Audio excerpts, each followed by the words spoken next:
No one ever got fired for buying IBM. At least, so it's been told.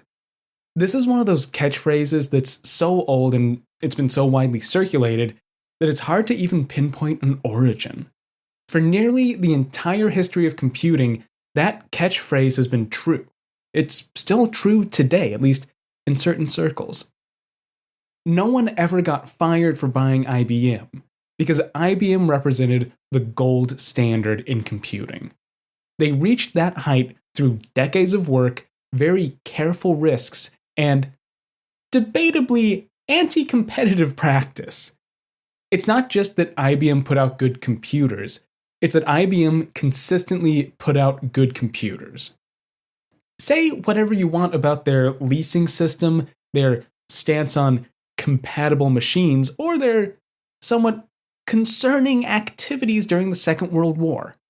The bottom line is that since their very founding, IBM consistently produced solid products. This is one of the reasons that IBM shows up so often here on Advent of Computing. They don't just have one big hit, one revolutionary computer, or even a handful of machines. If that was the case, then IBM just wouldn't loom so large. They'd be an RCA, a Data Point, or maybe even a Xerox. IBM has been a consistent and huge presence in the computing world since there was a computing world. Heck, even before that. An office worker in 1921 could even be assured that they wouldn't get fired for just buying IBM. These decades of dominance make IBM's history dense with lore and stories. There are, quite literally, songs written about the power and prestige of Big Blue. I mean, just look at that name, Big Blue. IBM has that moniker because not only is their logo large and blue, but you could spot IBM salesmen because they wore fancy blue suits and blue ties. They're a titan of industry, to be sure.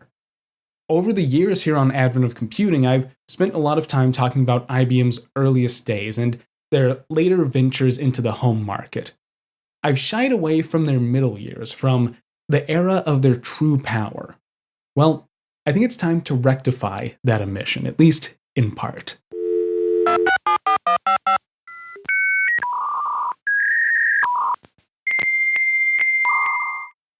Welcome back to Advent of Computing. I'm your host, Sean Hass, and this is episode 124, the full 360. Before we get into things, I think it's about time I give a quick state of the podcast update. This is the first big episode of 2024, at least the first episode that I'm producing in 2024, so it's an appropriate time.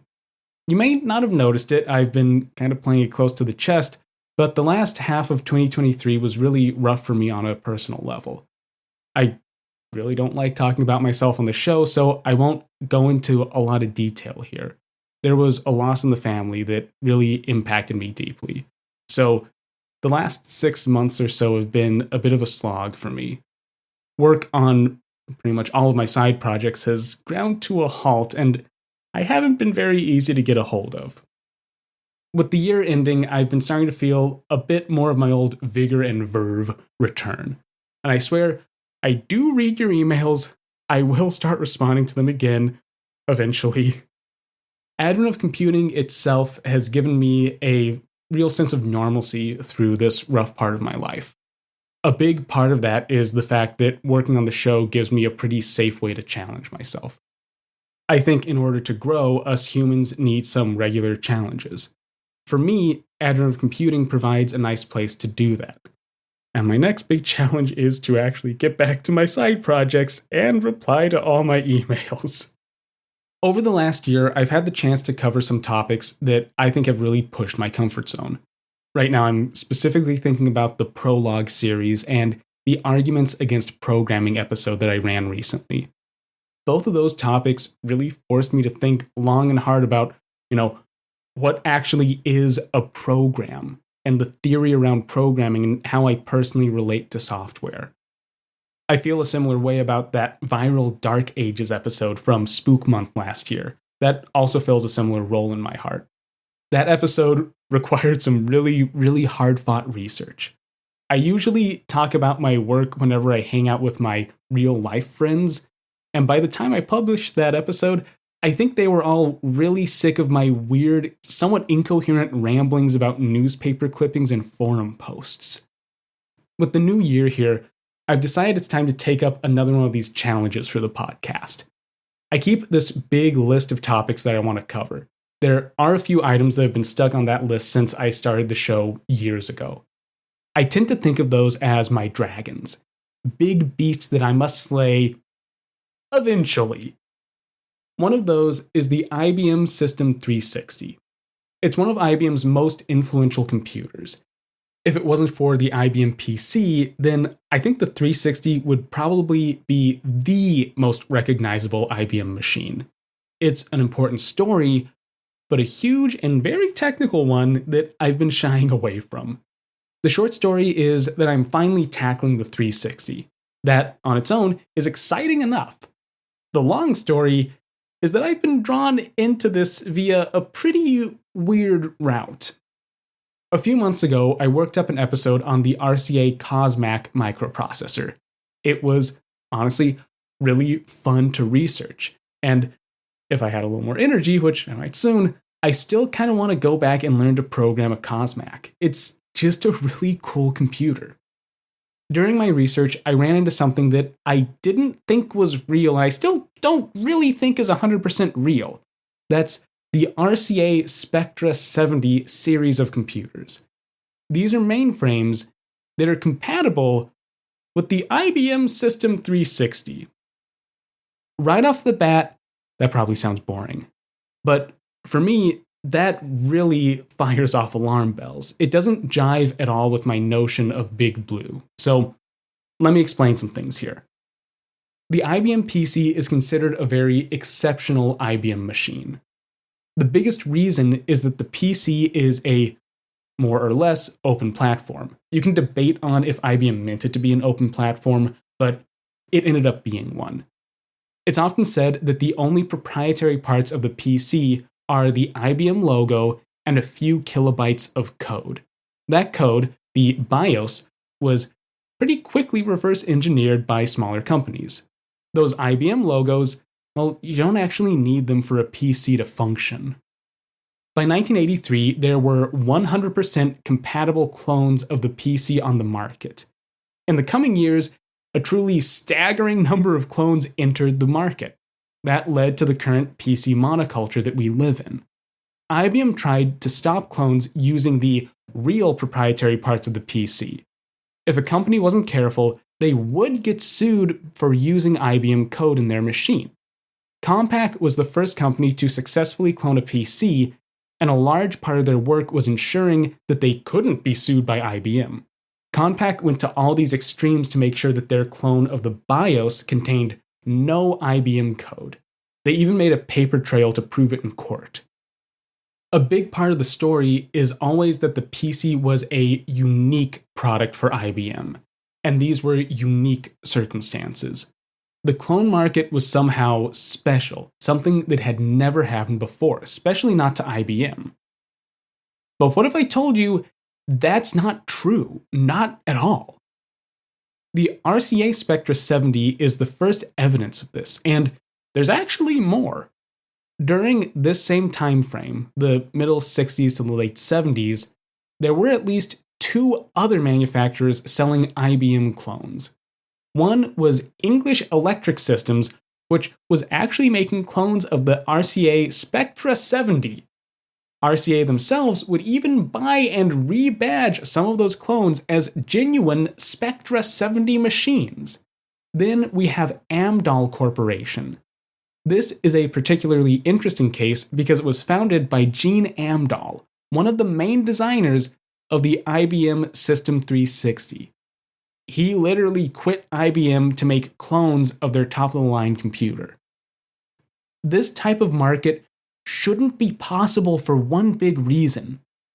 IBM mainframes were totally proprietary. IBM was very well known for creating proprietary hardware and guarding their systems with an iron fist. I mean, There are accounts of IBM sending cease and desist letters to people that are trying to perform maintenance on their own tabulator machines. Making a clone of one of IBM's mainframes is kind of beyond the pale. So, how can these clones even exist? How did IBM let this stand?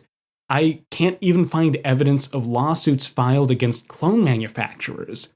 So, what's going on? This is a really, really weird one. The answer, maybe, is antitrust. But that opens a whole other can of worms. During this same period, IBM was embroiled in a series of antitrust lawsuits. The biggest of these was brought by the United States Department of Justice. IBM had a long history of somewhat dastardly deeds and concerning dealings, which eventually caught up with them. At least, kinda. The whole trial period is massive and wild. The federal suit was eventually dropped, but along the way, IBM made major changes to their business. One was unbundling hardware and software, a choice that was pretty clearly made to get ahead of the lawsuit. So, we're facing a huge mess here.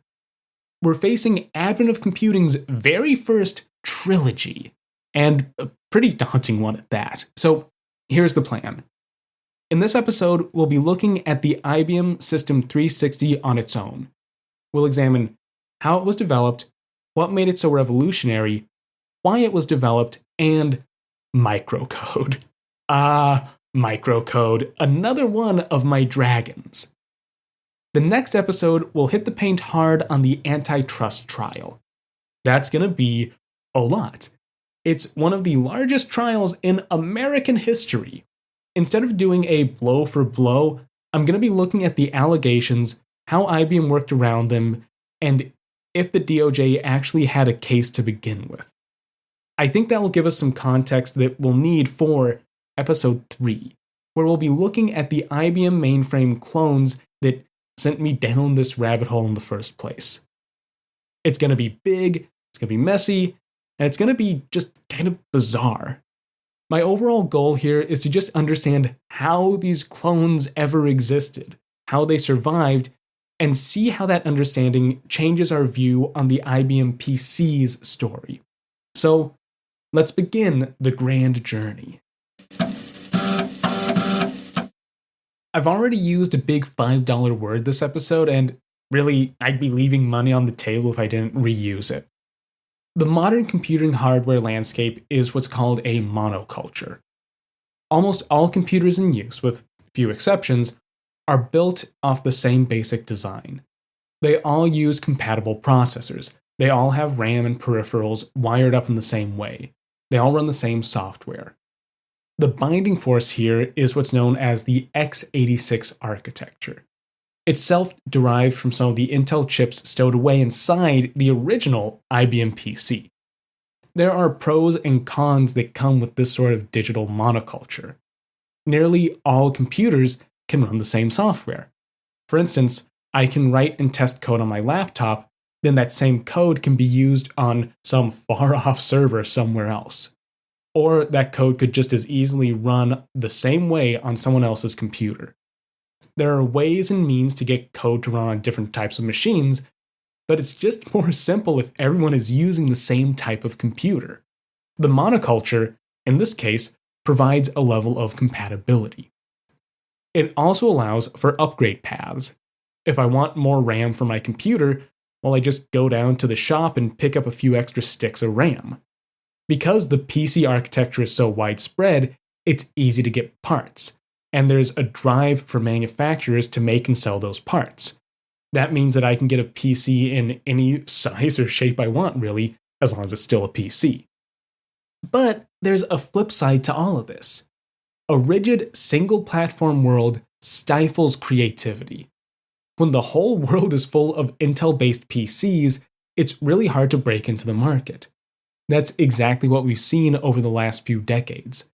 As PC clones took root and the monoculture formed, incompatible systems were pushed out of the market. The world became PC-centric. really to the point that Apple computers turned into PCs for well over a decade.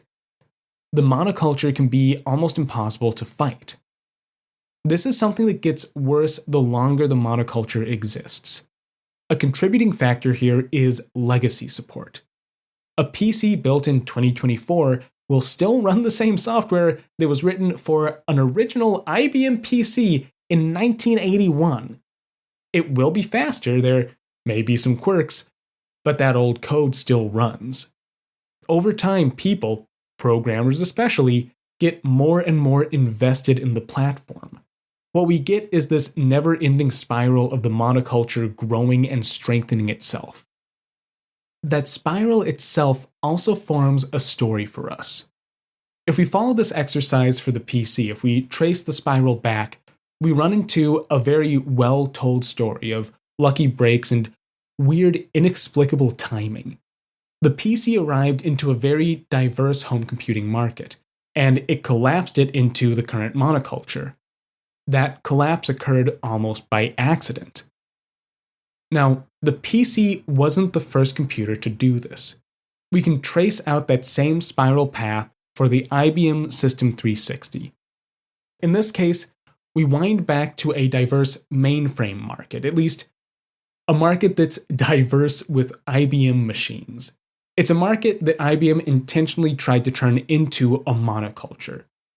There are some lucky breaks and there's still some good timing, but unlike the PC, the 360 was designed to dominate the market. It was designed to take a market full of disparate machines, of incompatible computers, and replace it with one system.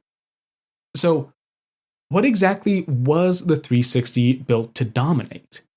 Well, this is where things start to get a little bit funny. In the mainframe era, IBM was just the biggest game in town. There's no getting around that.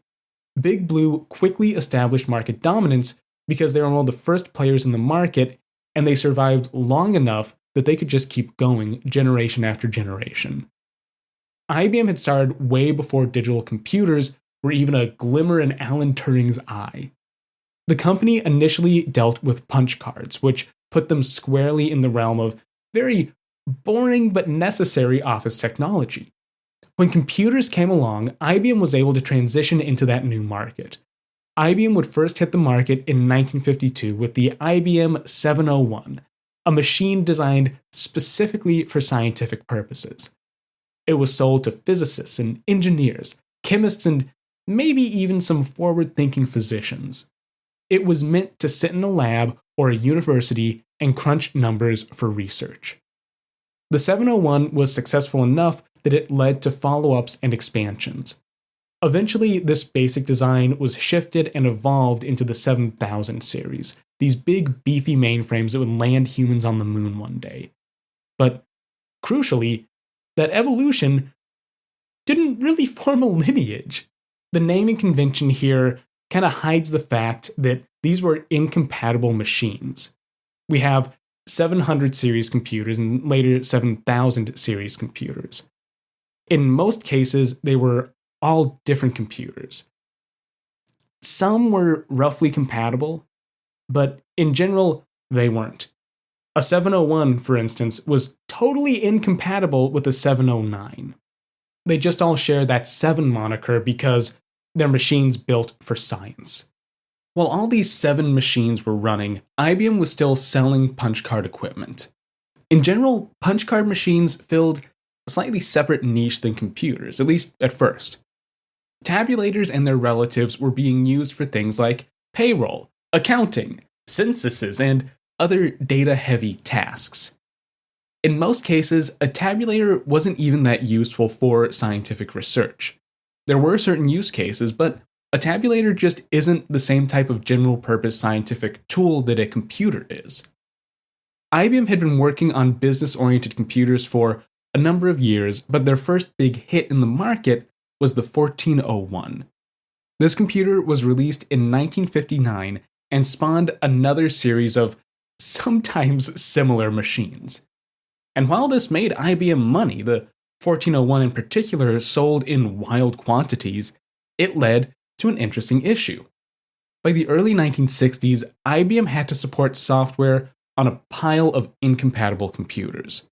They also had to support that pile of incompatible computers out in the wild. The problem was coming to a head in the very early 60s, or maybe late 50s, depending on where you like to quantify things. The 7000 series had issues with its memory. Fred Brooks was an IBMer that ends up managing the 360 project. He had this to say about the 7000 series in an oral history interview at the Computer History Museum. And as a note, the he that Brooks mentions in this quote is a reference to Bob Evans, another IBMer. To quote, "We were fundamentally address size limited. We couldn't attach more memory to the 7090. We couldn't attach more memory to the 7080. And the applications were hungry for more memory." So the problem was that he proposed to wait for a new semi-integrated circuit technology that was going to be 3 years down the road. And the problem is, how do you hold the market in the meantime? End quote. IBM's scientific line of computers just couldn't handle enough memory. The limit they were running into was deep in the hardware. You couldn't just throw more RAM at the problem, since the computer wouldn't know what to do with it. The 7090, despite being one of IBM's top-of-the-line machines, could only handle 32 kilowords of memory, which, conversions aside, isn't very much. And while new technology could address the issue, they'd still have to make a big shift. They'd, as Brooks said, have to hold the market in the meantime, and even after that, IBM would need to make a radical shift in how they designed architectures in order to overcome these memory limitations. James Cortada, writing for IEEE, explains a similar issue on the 1400 side. The 1401 became a huge success and a true workhorse. That success turned out to be somewhat detrimental. To quote, "With the 1401 so dominating the computer business, any problems with it were serious. One of them was that the 1401 was too small. Users found these machines so useful that they kept piling more work on them, reaching the system's capacity. They then had 3 options: move to a bigger IBM system, such as an IBM 7000, install a competitor's system, or acquire more 1401s. End quote. Switching from a 1401 to some 7000 series machine would have been a really hard pill to swallow. Remember, these are totally incompatible computers. Your team would have to learn all new software, a new way to program, and would have to get new peripherals and tools. The only thing you'd be keeping would be maybe the same IBM representative. And dudes in blue suits are cool and all, but at that point, you might save money by just looking at other competition. You might even end up with a better computer. In this period, the overall market was sometimes called IBM and the Seven Dwarves. It was a bit of an industry joke, but roughly accurate. IBM was the only truly huge manufacturer. They were called Big Blue for a reason. The rest of the market was composed of RCA, General Electric, Burroughs, Univac, NCR, CDC, and Honeywell. Those manufacturers each held some market share, but nothing approaching IBM. The other 7 made up maybe 30% of the market. That said, they were still competitors. CDC, for instance, offered computers with more memory than IBM could bring to the table. The same was true for a few other of the dwarves. IBM didn't corner the market on technology, they just had the largest market share. If IBM didn't keep up technologically, then their market share could slip. There was a lurking hazard here. Which brings us up to 1960 proper. IBM as an organization realized it was facing a problem. The current lineup of incompatible machines and underpowered machines was dangerous. It left Big Blue in a very precarious position. It was also eating up corporate resources. IBM had to maintain software for at least 6 incompatible architectures spread over scientific and business-oriented machines. That is a massive duplication of effort. It was time for a new computer. It was time for a new approach. But that was also a very dangerous proposition. Tracy Kidder explains this type of trap very beautifully in the book The Soul of a New Machine, which isn't super related to IBM, but it goes over a similar issue. So I'm just kind of steal and warp his words. It all comes down to how you deal with your existing clients. Let's say you're in IBM's position. Customers have issues with your current range of computers. You might think the solution is to just unveil a new machine, a bigger and better computer, one built for the 1960s. This is actually a very bad idea. It's a very dangerous idea because it gives your existing customers a very dangerous choice. At least dangerous for you. Under the current status quo, this new machine wouldn't be compatible with anything before. No one was really doing that to begin with. All baggage would be dropped, architectures would be reworked, and a shining new machine would roll out of the factory. That means that to transition to this new computer, a customer would have to leave everything they knew behind. They would need new software, new hardware, new tools, new everything. So why not play the field? Why not go look at one of the 7 dwarves? Maybe CDC has a better deal, or, I heard UNIVAC has a faster machine that's about to come out. The way out of this trap is to somehow keep the pressure on your customers, to provide an incentive strong enough to keep them in-house, or make the upgrades as painless as possible. This can be done in a number of ways, but the solution will be dependent on the specific trap that you've laid for yourself. What I can tell you is that IBM's first shot at escaping this trap was, well, let's just say, luckily it never came to market. We get to this weird chunk of IBM's history that becomes a little bit incomprehensible. The main player to know is the aforementioned Fred Brooks. He had been one of the primary architects of the 7030, aka Stretch. That's one of IBM's big, powerful number crunchers. He would end up managing the System 360 project, but between those two big computers is the era of the 8000. This was IBM's first shot at getting over the issues with their existing product line. It's notable for being a very safe approach, a very conservative approach. Brooks's Stretch was probably one of IBM's most powerful and most advanced machines in this period. So part of its technology would be leveraged to make a new range of computers. In early 1960, Brooks moved up to IBM's Poughkeepsie office, where engineers were already working on a machine they called the 70AB. Now, that's all the context you really need because we aren't going to get deep into this. Everything turned into a somewhat incomprehensible maze of machines. The book 14K Days, A History of the Poughkeepsie Laboratory, has this very illustrative passage that I think shows off the maze quality of this era. To quote, Poughkeepsie engineers reviewed the early work they had done on the 70AB and began to consider expanding the 70AB into a family of computers to be called the 8000 series. The proposed 8106, based on the earlier 70AB design, would replace the 7070. Also planned was a scientific feature called the 8108, a smaller commercial machine to be called the 8103, and to fill the gap in the scientific area, a machine called the 8104. End quote. The plan, in other words, was to just make a bunch of bigger computers. These would offer direct upgrade paths for IBM customers. A 1401 shop could move up to an 8103, a 7070 lab could upgrade to an 8106, and so on. The incompatibility, though, would remain. These 8000 series machines would all just kind of be their own things. The root of the problem here wouldn't be addressed. IBM would simply be treating the symptom. They'd be making a new generation of machines with the same core issues. This was, like I was saying, a very conservative approach to the legacy trap. It may well have worked, but only for a time. It wouldn't solve any of the long-term issues IBM was facing. Put another way, the plan for the 8000 series was very reactive. It wasn't proactive. As Brooks tells it, the 8000 series got pretty far into planning. In January of 1961, those plans were presented to IBM's executives in a day-long mega meeting.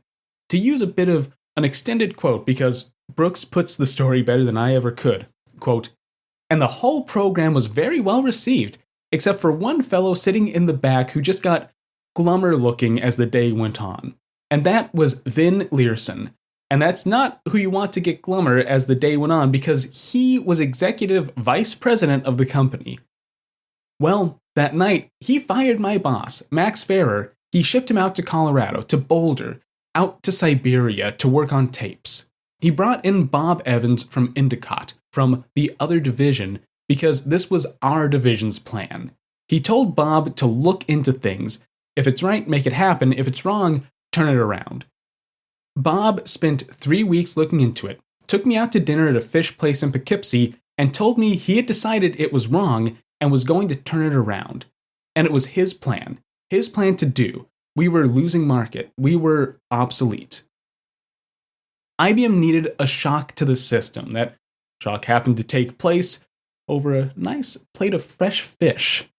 The 8000 series would have been a very old school IBM approach. Very 1950s IBM. But this was a new decade. Competition was getting better, and Big Blue needed to do something drastic. The 8000 series just wasn't it. It's often said that going in a new direction, taking a fresh and radically different approach, can lead to great things. But you can't just decide to drop a project and pivot at random. It turns out that a dartboard isn't a good way to pick a bold new direction. To properly shake things up, you need to tread carefully during these transitions. Over the course of 1961, a series of committees, work groups, and boards steered the IBM ship. The 8000 series project was dropped, and new avenues were investigated. Crucially, these committees did their homework. Market surveys were made, existing IBM customers were interviewed, a more holistic image was being drawn. IBM was trying to come to grips with the full picture of what would be needed in a new line of products. The interim name for this new set of machines was NPL, or New Product Line. There would be innumerable people involved in the design and development of NPL, but I'm going to collapse things down to 2 figures. One is Fred Brooks, who we've already met.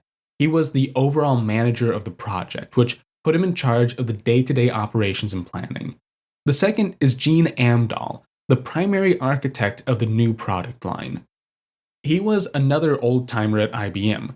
Amdahl had helped to design some of the 700 series, as well as the 7030 stretch. He had worked with Brooks before, so would have been at home with the NPL new order.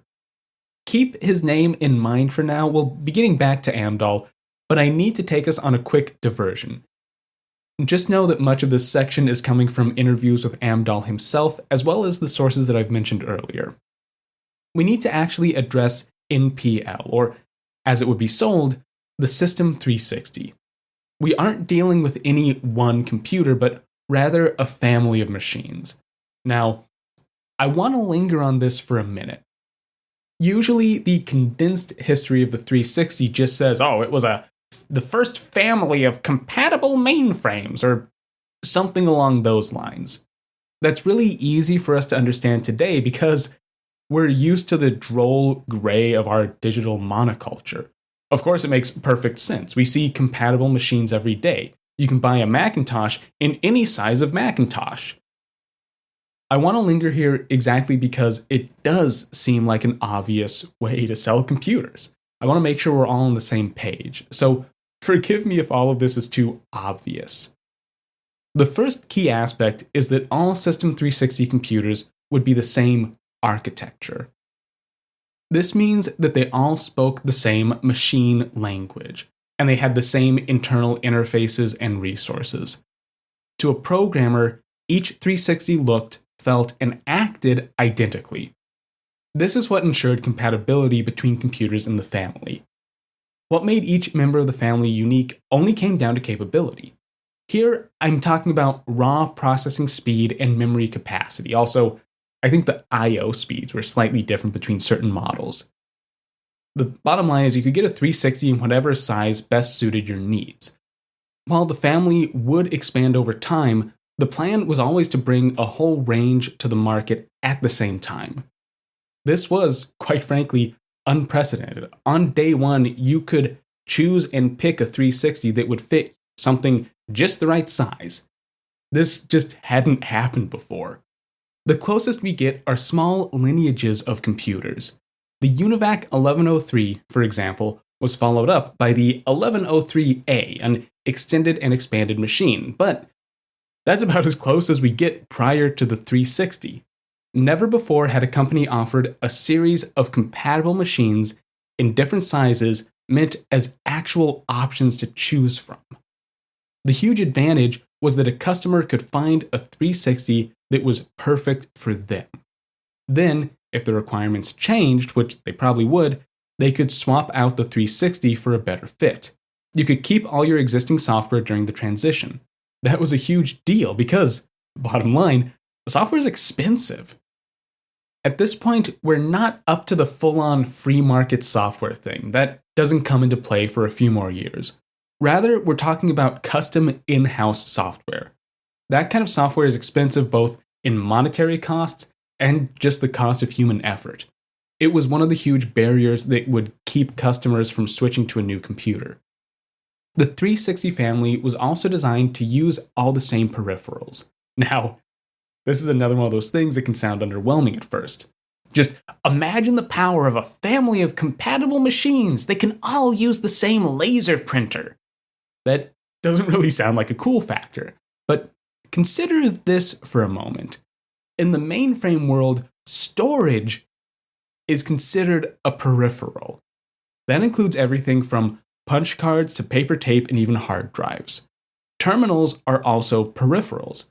So too are modems. Generic hardware controllers, the kind of thing that bridge between a computer and industrial machinery, are also peripherals. So this interface compatibility, the peripheral compatibility, was also a huge deal. Overall, each model of 360 acted the same. It could use the same software and use the same peripherals. So the only difference between a system was its performance. That's why the 360s were considered a family. They all worked and acted the same. They were all, in that sense, related machines. And, like I keep hammering home, this would help keep customers inside the IBM ecosystem. There was a 360 for every job and every need, and it was painless to upgrade within the line.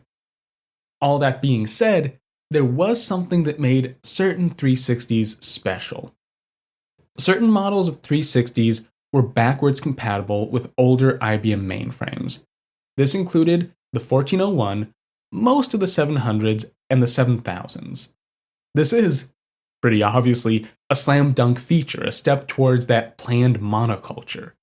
There were 360s that could run existing 1401 code just faster.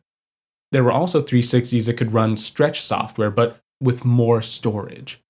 This provided an immediate upgrade path for existing IBM customers. If you were sick of your 1401, someone in a blue suit could come sell you a 360 that could replace it perfectly. There is a weird bit of history here. It's not entirely clear if backwards compatibility was initially part of the 360 plan. From what I've read, it seems that it came in late into the process. The earliest planning document for the 360 is this thing called the Spread Report. It was created by an internal IBM committee called Spread. It stands for something, but that's unimportant. This report goes over the current market, issues with IBM's product lines, and concludes that the company should do something about it and what they should do. The conclusion is the 360 family. The report explicitly states that IBM needs to make a family of compatible machines. It doesn't, however, say anything about backwards compatibility. In fact, it kind of argues against that very feature. In a section on possible problems with the new product line, the Spread Report lists this one, quote, "Pressure IBM to perpetuate compatibility indefinitely.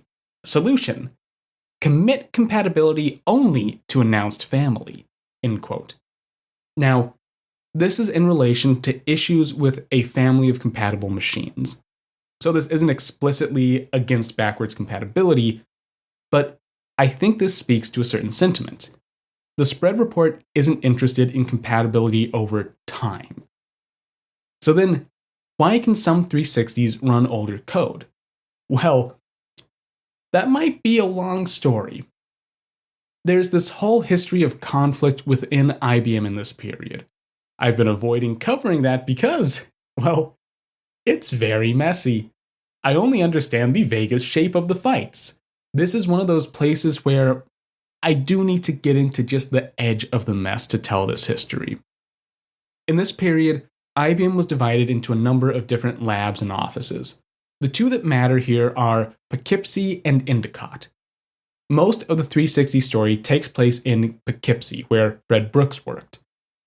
That's where the 700 and 7000 mainframes were developed, where the plans for the 8000 fizzled, and where the new product line was first designed. Endicott, on the other hand, was home of the 1400 series. During the early days of the 60s, while NPL was just coming together, there was much fighting and posturing over the actual new products to be designed.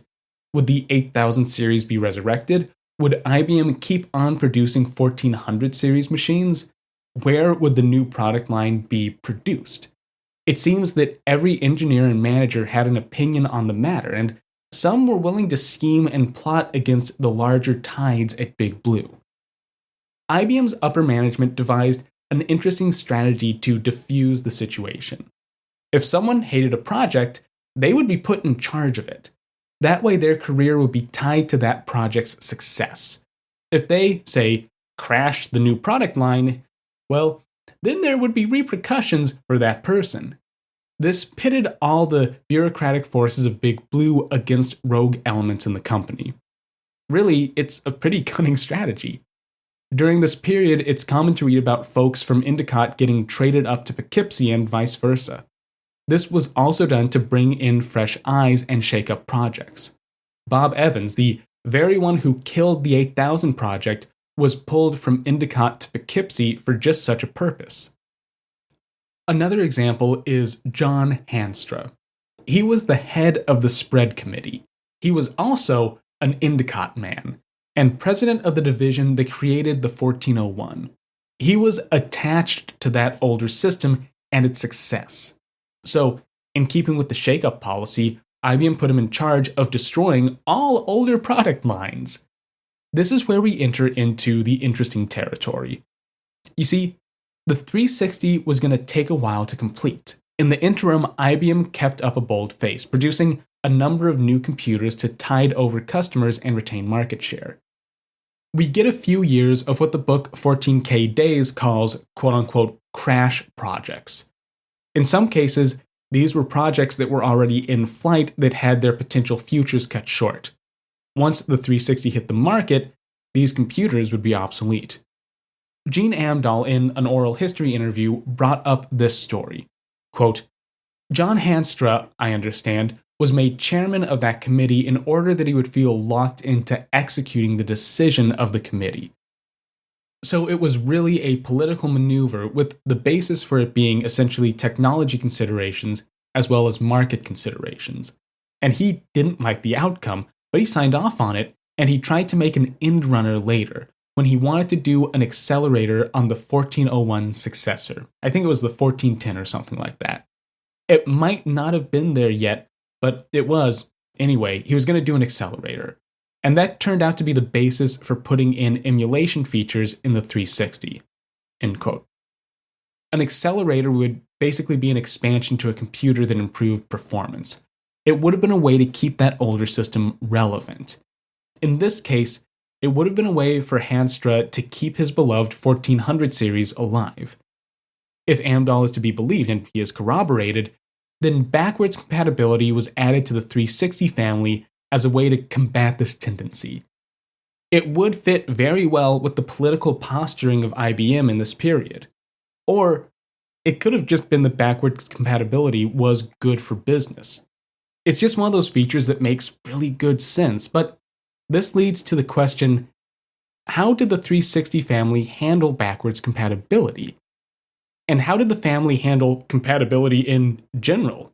Well, that comes down to a fascinating and kind of scary technology called microcode. This is where we reach the high technical component of the show. Microcode is, perhaps, one of the more daunting hidden layers of modern technology. The short explanation is that microcode is a type of programming that exists even closer to the metal than machine code. The long story, well, that's going to take a bit to tell. Fundamentally, a processor is an electrical circuit. It just so happens to be a very complex circuit, but a circuit nonetheless. When you issue an instruction, the processor has to work out how to flow around electrons to service that request. For simple instructions, this is, pretty simple. If you ask to get the inverse of a bit, that doesn't take a lot of work. But as you build out more complex instructions and add more and more instructions, things get difficult. Complexity quickly explodes. Digital circuits are cool, but they're very unwieldy to work with. An inversion, for instance, is easy. That's a single logic gate, just a few wires and a few transistors. Addition is a little more complex, but still not that bad. It just takes some more transistors and a couple more wires, but you can do it. Multiplication, well, that's a bit of a challenge, but it's still not impossible. The explosion happens when you try to chain this all together, connecting up your little math circuits and adding logic to decide which circuits to use when. Well, that's a lot more work.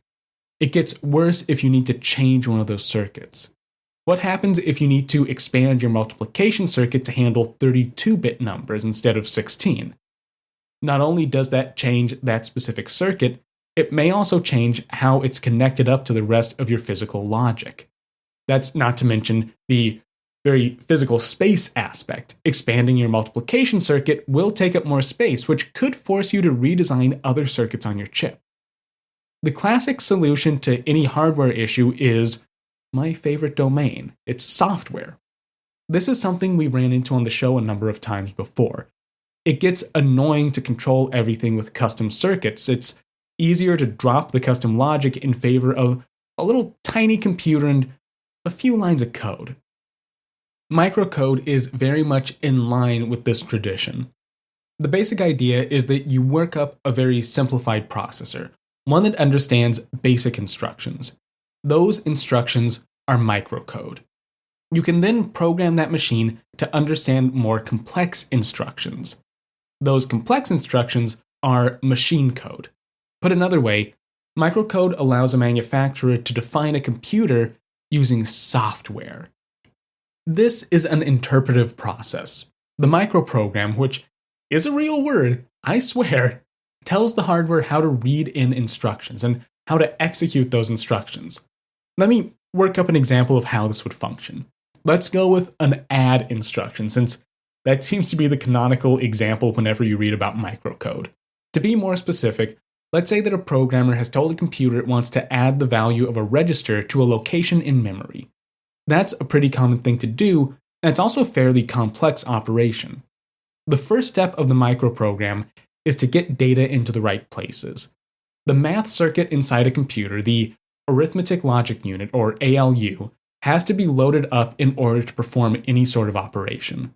The microprogram starts by connecting the register to one of the ALU's inputs. Then it fetches the second value from memory, pulls it onto a bus, and then stores that in the ALU's other input register. Next, the microprogram instructs the ALU to perform an addition.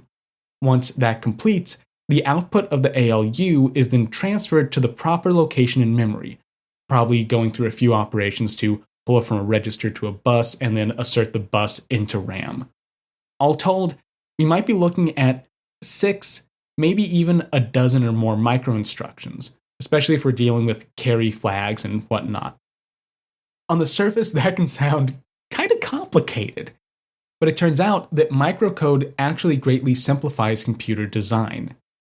The example I just went through is only one type of microcode. In practice, there are more arcane and spooky tricks that make some microcode even more low-level and more performant. It gets way deeper than what I've discussed here. But the overall effect is that the actual computer, the physical hardware, can be simplified, radically so.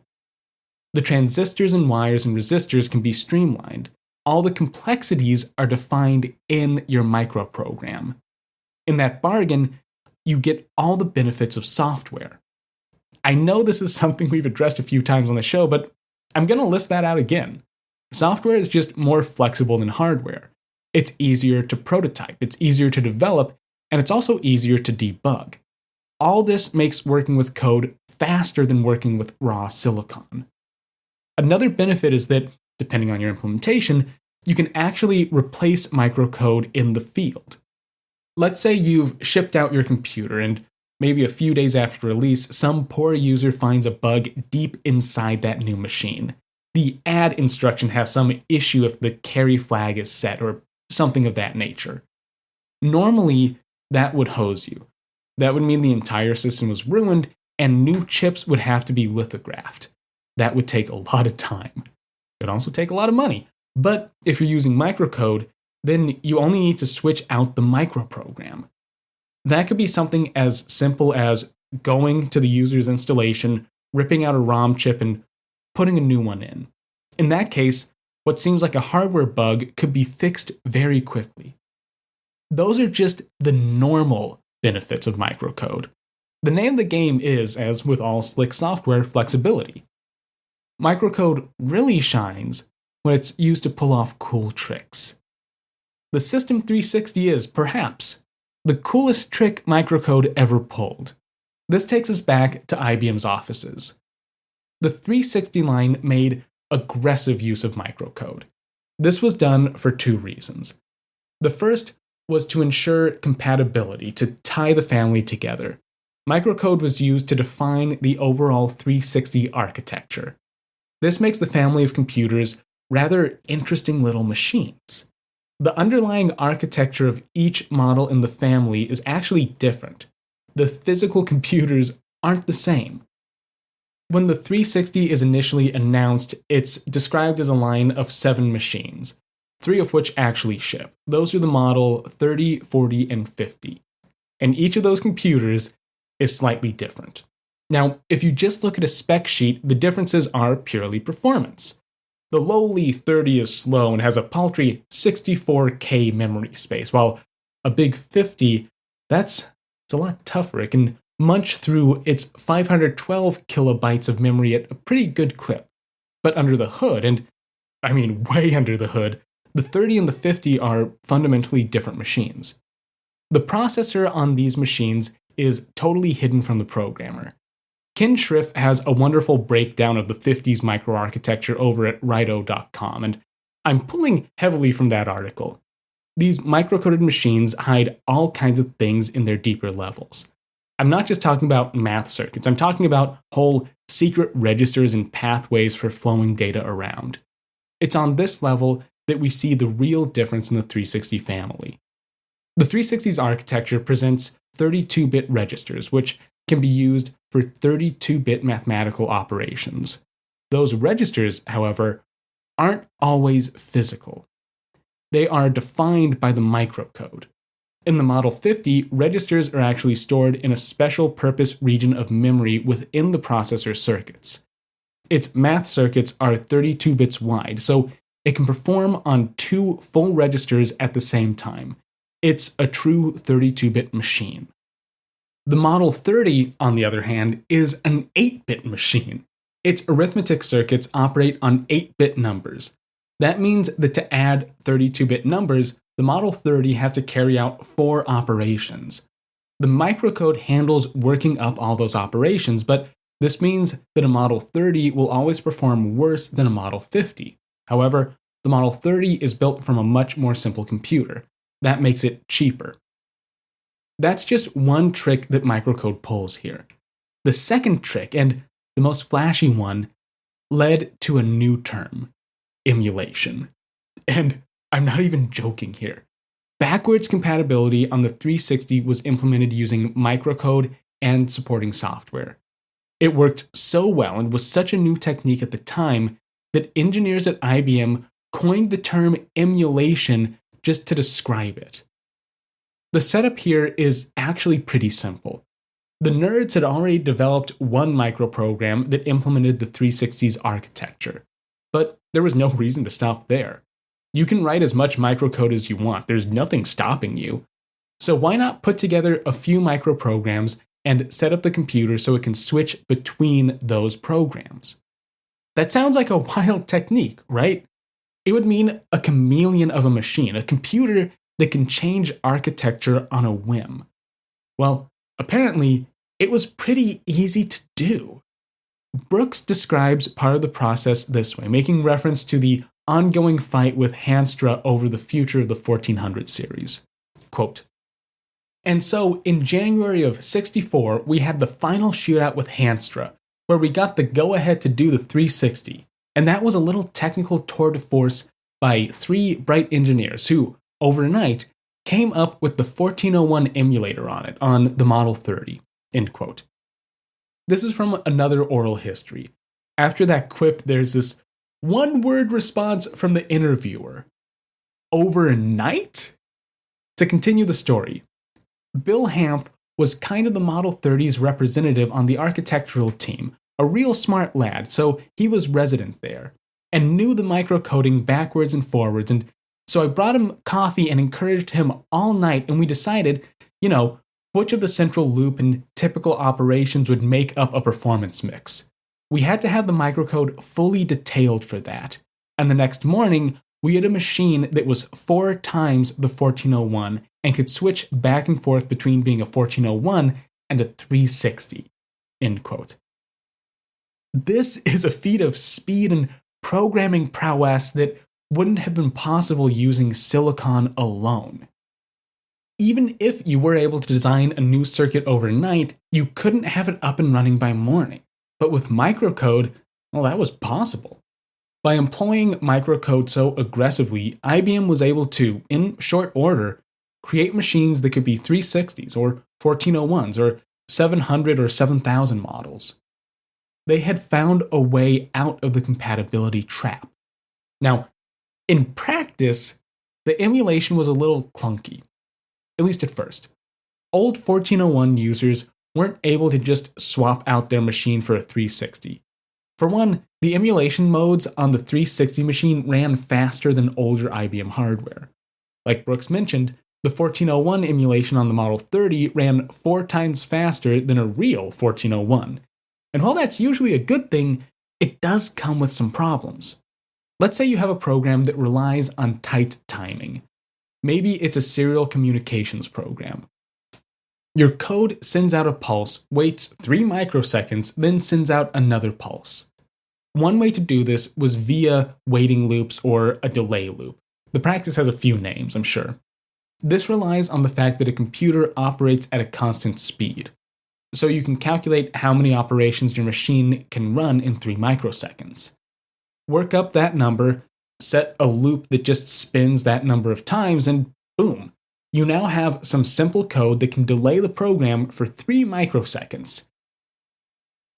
But if your code relied on this type of timing, then it wouldn't work under emulation. The increased performance would mess things up for you.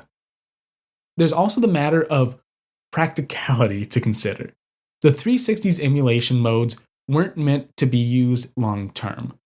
Brooks explains that they were more of a way to wean customers off of older machines. The idea was that a client could get a new 360 and immediately migrate to it. They would stop using their old IBM hardware and live on the new mainframe. At first, they might be running software under emulation. That would keep them stable enough and give them time to rewrite their code for the 360 proper. Existing customers were just not expected to stick in emulation for very long. This thinking was actually pretty in line with the spread report, despite that report saying nothing about emulation. Think back to the issue I quoted from the report that compatibility may put pressure on IBM to maintain compatibility perpetually. It may force IBM to stick with one architecture or at least provide some kind of support for that architecture for years to come. In practice, however, the problem seems to have become a reality. Most 360 models had some kind of emulation capabilities. This would eventually go so far that you could run specific processes in emulation mode. So in some cases, you might have a program compiled for a 7030 running side by side with native 360 programs. Years later, the successor to the 360, the System 370, would also support emulation. Some 370s can even run 1401 programs, so perhaps the spread committee's fears were realized.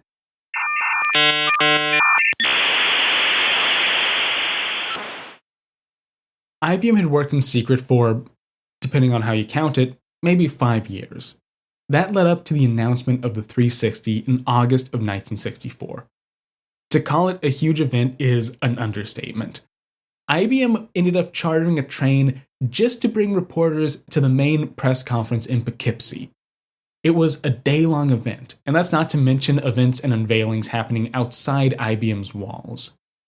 The first units would ship a year later in 1965. The System 360 became a massive success. The numbers are hard to quantify here, so I'm pulling from Cortada's IEEE article yet again. By 1966, over 7,000 machines had shipped, and IBM had plenty of back orders. For perspective, we can look at the 1401. That computer was manufactured between 59 and 71. In that time, there were an estimated 10,000 machines in the wild. That's over the course of 12 years. Put another way, the 360 was really moving units. Cortada also points out that IBM was, effectively, expanding the entire computer market. To quote directly, 5 years later, the worldwide inventory of installed IBM computers had grown to 24 billion, while their competitors had reached 9 billion. In other words, IBM's S360 increased overall demand for computing so massively that it raised all boats. The industry's annual growth in the second half of the 60s was in double digits year over year. End quote. Now, the numbers here are kind of weird.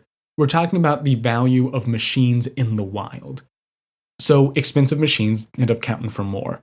But still, it's plain to see that IBM was having a massive effect on the digital landscape. Going with the numbers that Cortada gives us, IBM commanded 72% of the market by inventory value. That's huge. It's hard for me to even come up with a comparison for that. IBM was in a dominant position before the 360, and the 360 allowed them to dominate the market for years to come. That's not to say that the glory years of the 360 were all smooth sailing.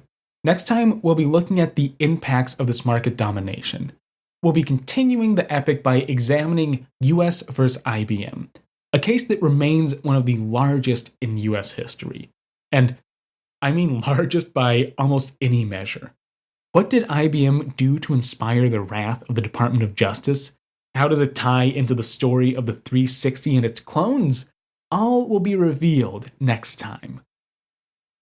Thanks for listening to Advent of Computing. I'll be back in 2 weeks' time with the next segment of the first trilogy. And hey, if you like the show, there are a few ways you can support it. If you know someone else who's interested in the history of computing, then please take a minute to share the show with them. You can also rate and review the show on Apple Podcasts. If you want to be a super fan, then you can support the show through Advent of Computing merch or signing up as a patron on Patreon. Patrons get early access to episodes, polls for the direction of the show, and bonus content. You can find links to everything on my website, adventofcomputing.com. If you have any comments or suggestions for a future episode, go ahead and shoot me a tweet. I'm at adventofcomp on Twitter. And as always, have a great rest of your day.